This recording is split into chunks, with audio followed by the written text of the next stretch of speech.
Indonesia Gereja Immanuel Assembly of God. Senang sekali kalau kita masih bisa bersama-sama di ibadah online kita. Dan kami juga mengundang saudara untuk bergabung bersama-sama kami mengikuti ibadah langsung di gereja setiap hari Minggu jam 1.30 sampai jam 2.30. Nah, bagi saudara-saudara yang ingin bergabung bersama kami, saudara bisa menghubungi Pastor Raymond atau menghubungi pihak gereja di nomor telepon 64455566. Mari saudara, kita akan memasuki ibadah kita dengan memuji dan menyembah Tuhan, dan kemudian kita akan menerima berkat firman Tuhan. Nah, untuk minggu depan kita akan ada perjamuan kudus. Untuk itu saudara sekalian dipersilahkan untuk menyiapkan roti dan anggur supaya kita dapat melakukan perjamuan kudus bersama-sama setelah firman Tuhan. Tuhan Yesus menyertai kita semua.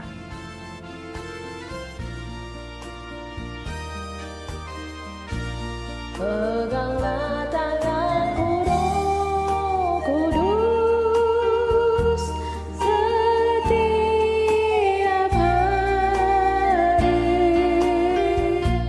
Ku tak dapat jalan sendiri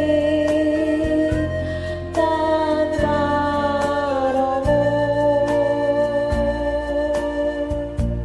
Bawalah diriku kepada segala kebenaran, agar ku tidak tersesat mengikuti jalan-Mu. Kudus, kudus Tuhan, kudus nama-Mu. Ku beri syukur dalam simfoni indah. Ajaib-ajaib Tuhan, ajaib nama-Mu. Nama yang beribadah, Yesus namanya.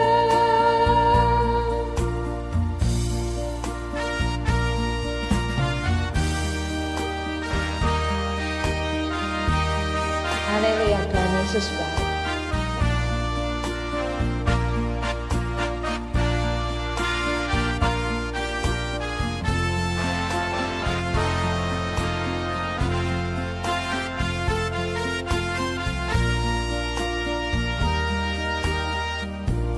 Peganglah tanganku, Roh Kudus, setiap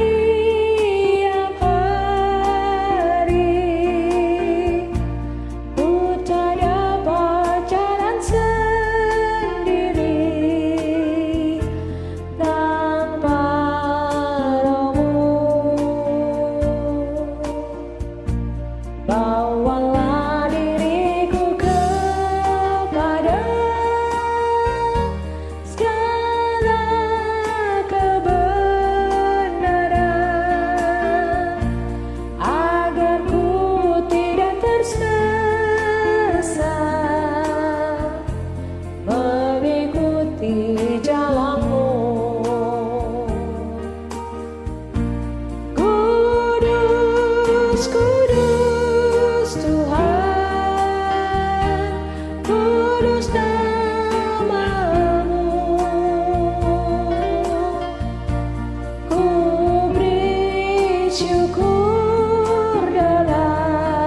Shalom saudara-saudara, puji Tuhan.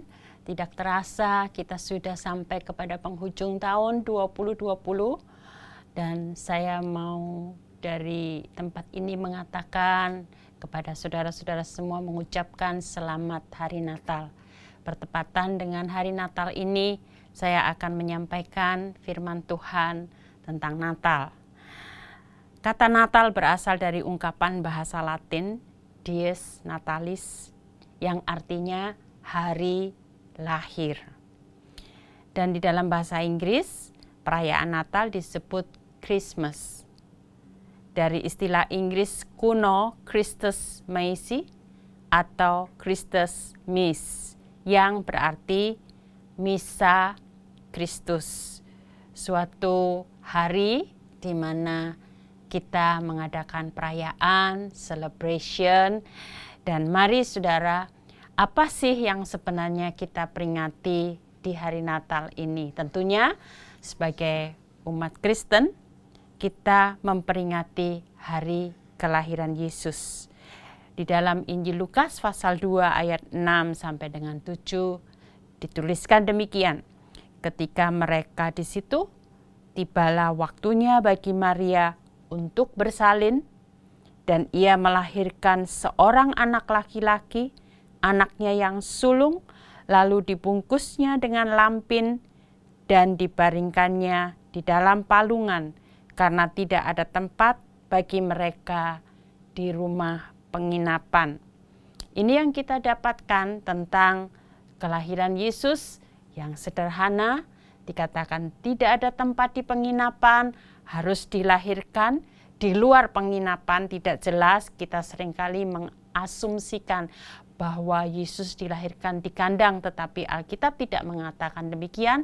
Alkitab hanya mengatakan Yesus diletakkan di palungan, dan palungan itu adalah tempat di mana ternak itu diperimakan. Jadi itulah yang seringkali diasumsikan bahwa tempat Yesus lahir itu kandang. Tetapi mari kita melihat lebih jauh dari peristiwa yang sederhana ini yang tidak diketahui oleh orang. Itu sebabnya pada waktu itu dikatakan malam kudus, sunyi senyap. Tidak ada yang mengetahui kelahiran seorang raja di atas segala raja pada waktu dilahirkan dalam bentuk manusia, yaitu bayi yang dilahirkan dan diletakkan di dalam palungan. Tetapi kita akan melihat di dalam Yesaya pasal 9 ayat 6 sampai dengan ayat 7 itu dinubuatkan demikian.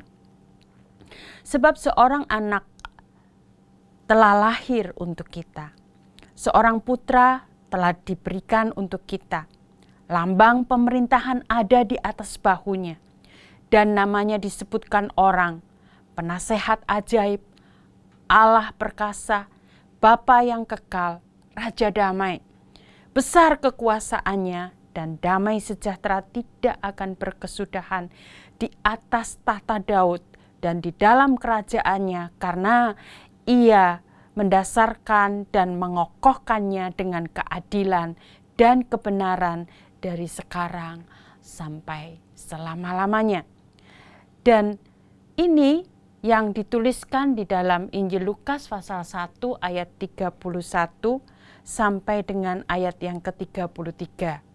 Merupakan bukti penggenapan dari apa yang dituliskan di dalam Yesaya pasal 9 ayat 6 sampai 7 tadi. Dituliskan demikian.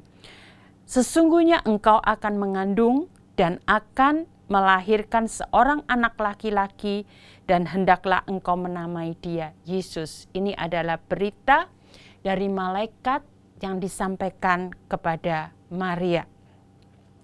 Dan malaikat ini mengatakan ia akan menjadi besar dan akan disebut anak Allah yang maha tinggi, dan Tuhan Allah akan mengaruniakan kepadanya tahta Daud bapa leluhurnya, dan ia akan menjadi raja atas kaum keturunan Yakub sampai selama-lamanya, dan kerajaannya tidak akan berkesudahan.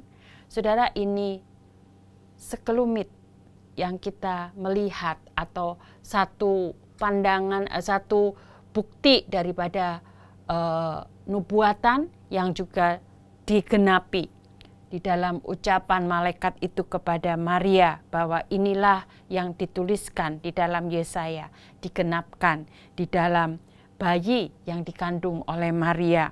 Saudara, sebelum kita akan lebih lanjut mengenali siapa bayi itu yang pada waktu kelahirannya tidak menjadi ketertarikan bagi orang-orang yang ada pada waktu itu di Bethlehem, di Yehuda. Mereka tidak menyadari, maksud saya, akan kelahiran Yesus. Saudara, pada waktu orang-orang Majus datang dari timur, dikatakan mereka bertanya-tanya, di manakah raja yang baru lahir itu? Dan dikatakan ketika Raja Herodes mendengar hal itu, terkejutlah ia beserta seluruh Yerusalem.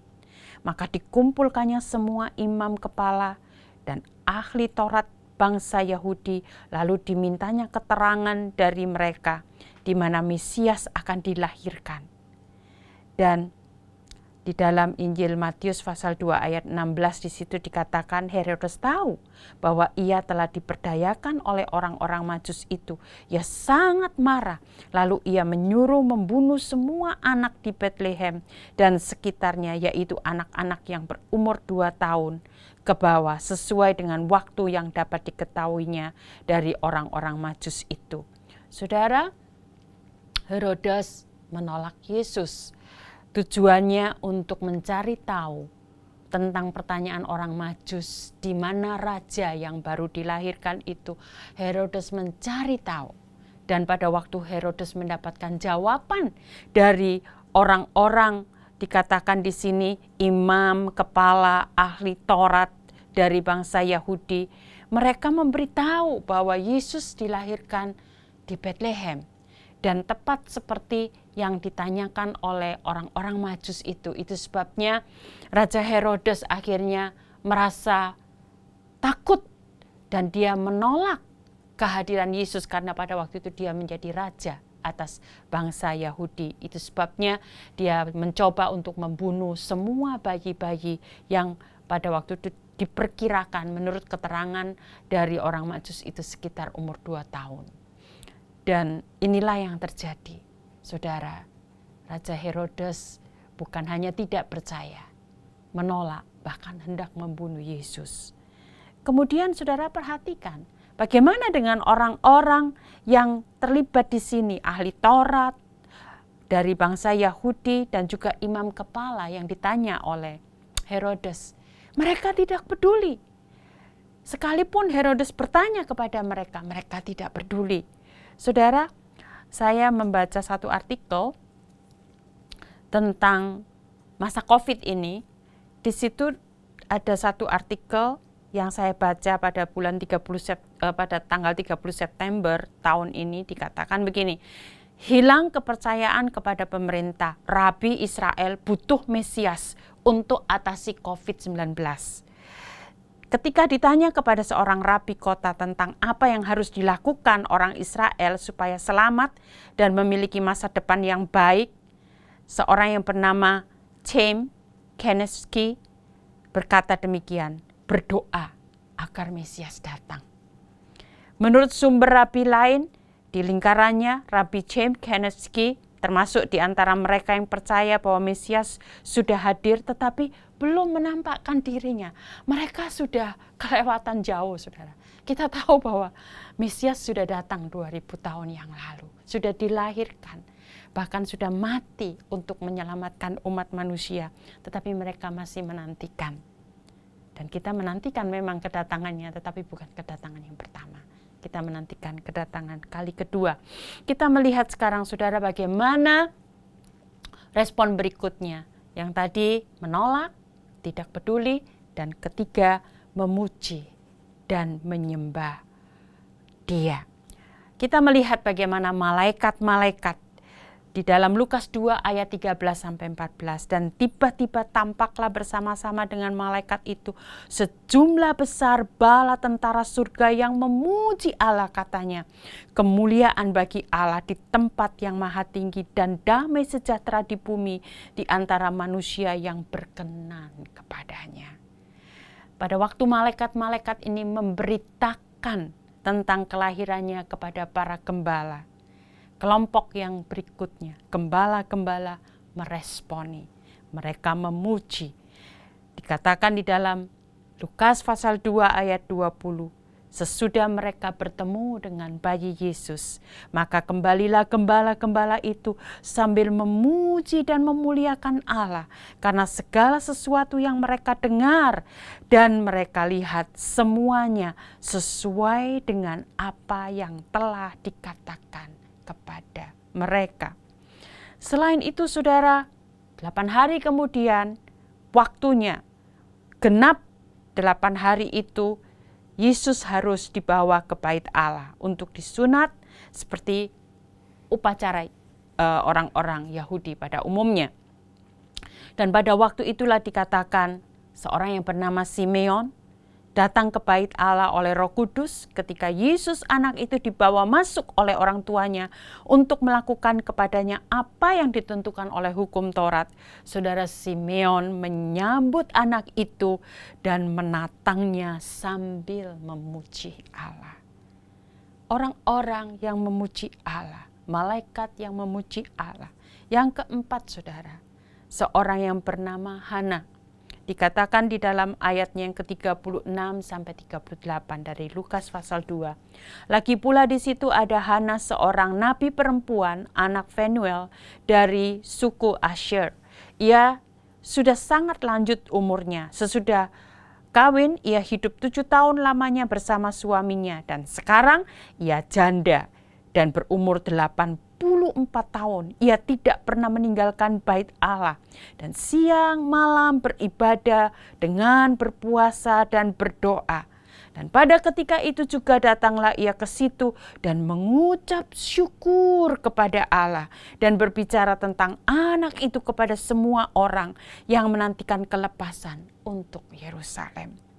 Yang terakhir, saudara, orang yang memuji dan memuliakan Allah, orang yang memberitakan tentang kabar kesukaan ini adalah orang-orang Majus. Matius 2 ayat 1, 10 dan 11. Sesudah Yesus dilahirkan di Betlehem di tanah Yudea, pada zaman Raja Herodes datanglah orang-orang Majus dari timur ke Yerusalem. Ketika mereka melihat bintang itu, sangat bersukacitalah mereka. Maka masuklah mereka ke dalam rumah itu dan melihat anak itu bersama Maria, ibunya, lalu sujud menyembah dia. Mereka pun membuka tempat harta bendanya dan mempersembahkan persembahan kepadanya, yaitu emas, kemenyan, dan mur. Saudara, bagaimana respon dari orang-orang yang menerima Yesus, memuji dan menyembah Allah? Ini merupakan satu peristiwa yang perlu kita pelajari dan perlu kita lakukan. Di dalam Natal ini kita diingatkan dengan kelahiran seorang bayi Yesus, yang kita tahu kelahiran yang sangat sederhana. Tidak ada yang menyambut, hanya Maria dan Yusuf, dan mungkin ada ternak yang ada di sekelilingnya karena dia diletakkan di sebuah palungan.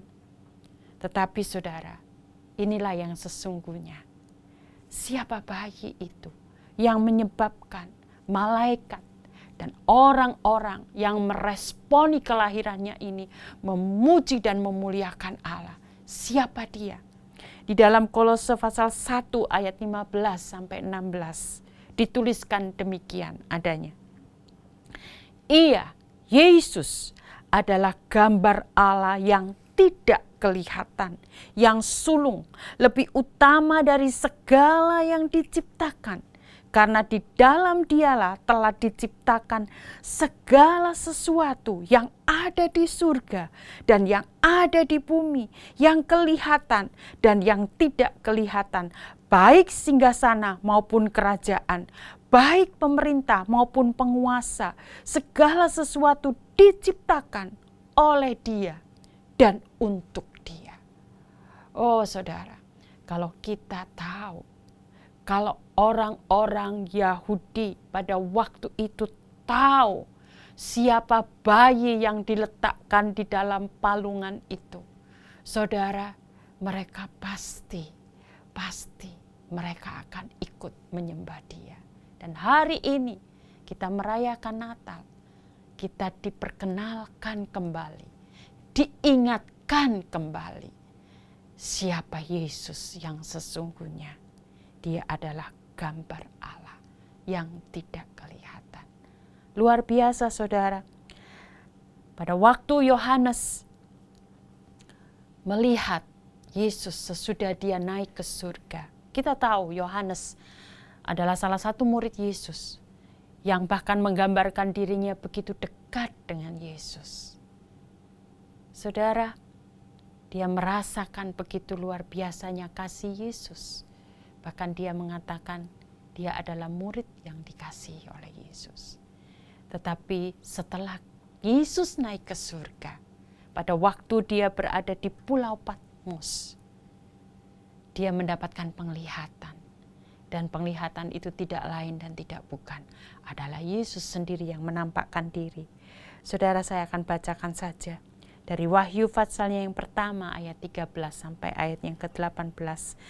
Dan di tengah-tengah kaki Dia itu ada seorang serupa anak manusia, berpakaian jubah yang panjangnya sampai di kaki, dan dadanya berlilitkan ikat pinggang dari emas. Kepala dan rambutnya putih bagaikan bulu yang putih meta, dan matanya bagaikan nyala api, dan kakinya mengkilap bagaikan tembaga membara di dalam perapian, suaranya bagaikan desau air bah. Dan di tangan kanannya ia memegang 7 bintang, dan dari mulutnya keluar sebilah pedang tajam bermata 2, dan wajahnya bersinar-sinar bagaikan matahari yang terik. Saudara perhatikan, ketika aku, Yohanes, melihat dia, tersungkurlah Yohanes di depan kakinya, sama seperti orang yang mati. Tetapi Yesus meletakkan tangan kanannya di atas Yohanes, lalu berkata, "Jangan takut, aku adalah yang awal dan yang akhir, dan yang hidup. Aku telah mati, namun lihatlah aku hidup sampai selama-lamanya, dan aku memegang segala kunci maut dan kerajaan maut."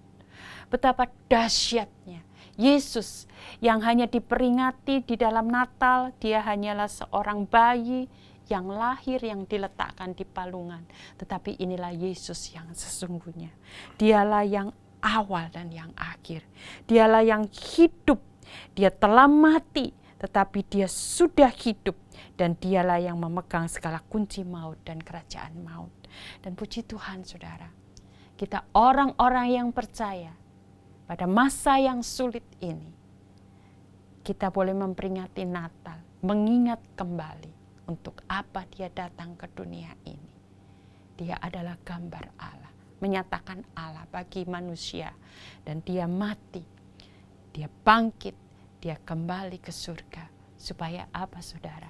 Supaya kita diampuni dosa kita, kita diselamatkan, kita akan dibangkitkan, dan kita akan bersama-sama dengan dia di surga. Dan inilah janjinya. Kita akan mengalami pengangkatan. Di dalam 1 Tesalonika 4 ayat 16 sampai dengan yang ke-17. Sebab pada waktu tanda diberi, yaitu pada waktu penghulu malaikat berseru dan sangkakala Allah berbunyi, maka Tuhan sendiri akan turun dari surga, dan mereka yang mati dalam Kristus akan lebih dahulu bangkit. Sesudah itu kita yang hidup yang masih tinggal akan diangkat bersama-sama dengan mereka dalam awan menyongsong Tuhan di angkasa. Demikianlah kita akan selama-lamanya bersama dengan Tuhan. Puji Tuhan saudara. Dan dia akan datang kedua kalinya ke dunia ini untuk memerintah selama 1000 tahun bersama-sama dengan orang-orang yang diselamatkannya. Dikatakan di dalam Wahyu pasal 20 ayat 4, lalu aku melihat tahta-tahta dan orang-orang yang duduk di atasnya. Kepada mereka diserahkan kuasa untuk menghakimi. Aku juga melihat jiwa-jiwa mereka yang telah dipenggal kepalanya karena kesaksian tentang Yesus dan karena firman Allah, yang tidak menyembah binatang itu dan patungnya, dan yang tidak juga menerima tandanya pada dahi dan tangan mereka, dan mereka hidup kembali dan memerintah sebagai raja bersama-sama dengan Kristus untuk masa 1000 tahun. Saudara, kedatangan kali pertama, banyak orang yang terlewatkan. Mereka tidak sadar siapa dia. Tetapi untuk kedatangan kali kedua, tidak ada lagi yang terlewatkan. Yesus akan menyatakan dirinya. Dan puji Tuhan, kita akan bersama-sama diangkat, bersama-sama dengan dia. Dan pada waktu kedatangan kali kedua, kita akan bersama-sama dengan Yesus untuk memerintah. Dikatakan ada kerajaan masa 1000 tahun. Saudara, itulah yang menyebabkan mengapa malaikat-malaikat di surga meresponi dengan memuji dan memuliakan Allah. Gembala-gembala di padang memuji dan memuliakan Allah. Simeon dan Hana memuji dan memuliakan Allah. Orang Majus datang dari jauh memuji dan memuliakan Allah. Dan mari kita akan bersama-sama memuji dia dan memuliakan dia. Pada Natal ini, sekalipun banyak di antara gereja-gereja yang masih belum bisa beribadah bersama-sama, tetapi perlu kita memuji dan memuliakan dia. Mari kita bersama-sama menaikkan ini sebagai doa kita bersama. Besar dan ajaib segala pekerjaan-Mu ya Tuhan Allah yang Maha Kuasa, adil dan benar. Segala jalan-Mu ya Raja segala bangsa. Siapakah yang tidak takut ya Tuhan, dan yang tidak memuliakan nama-Mu, sebab Engkau saja yang kudus, karena semua bangsa akan datang dan sujud menyembah Engkau, sebab telah nyata kebenaran segala penghakiman-Mu. Ya dan amin. Puji Tuhan. Tuhan berkati saudara-saudara. Saatnya kita memasuki bagian akhir dari ibadah kita hari ini, yaitu persembahan. Mari saudara, kita meresponi firman Tuhan dengan memberikan persembahan dengan penuh ungkapan syukur dan penuh sukacita. Bagi saudara yang ingin memberikan persembahan, saudara bisa melakukannya dengan cara scan di QR Code yang ditampilkan di layar. Kami mengucapkan selamat menyambut tahun baru 2021. Tuhan Yesus menyertai kita semua. Sampai jumpa. Shalom.